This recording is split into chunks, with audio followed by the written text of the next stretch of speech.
తెలంగాణలో అభివృద్ధి సీఎం కేసీఆర్తోనే సాధ్యమని మంత్రి వేముల ప్రశాంత్ రెడ్డి అన్నారు. కేసీఆర్ కంటే 10 ఏళ్ల ముందు కాంగ్రెస్ ఉండేది, కానీ ప్రజలకు ఏం చేసిందో చెప్పాలన్నారు.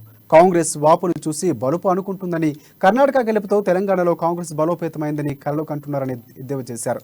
ఇక బీజేపీ రాష్ట్ర అధ్యక్షుడు బండి సంజయ్ నోరె తెరిస్తే అబద్ధాలు అసత్యాలే మాట్లాడుతుంటారని ఘాటైన వ్యాఖ్యలు చేశారు.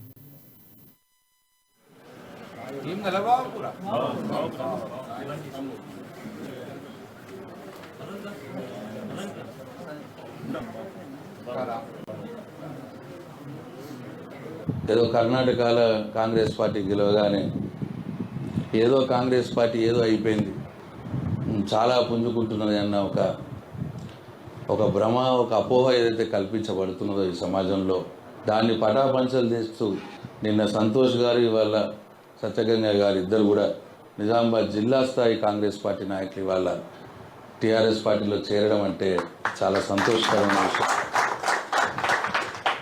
అంటే వాస్తవంగా కూడా నేను ఎక్కువ విమర్శించను ఎవరిని కూడా, కానీ ఇవాళ మనం రాకున్న మొదలు అంతకుముందు 10 సంవత్సరాలు ఈ రాష్ట్రంలో అటు కేంద్రంలో ఉన్నది కాంగ్రెస్ పార్టీ అధికారంలో. మరి ఆ 10 సంవత్సరాల్లో జరిగింది ఏంది? అప్పుడు చేయని వాళ్ళు ఇప్పుడు వచ్చి ఏం చేస్తారు? ఇది చాలా సహజమైన ప్రశ్న. 10 సంవత్సరాలు మిమ్మల్ని చూడనోళ్ళు కాదు తెలంగాణ ప్రజలు, మీ పరిపాలన చూడనోళ్ళు కాదు, మిమ్మల్ని చూడనోళ్ళు కాదు, మీకు ప్రజలు అవకాశం ఇయ్యక కాదు. టీఆర్ఎస్ కంటే మొదలు 10 సంవత్సరాలు ఇదే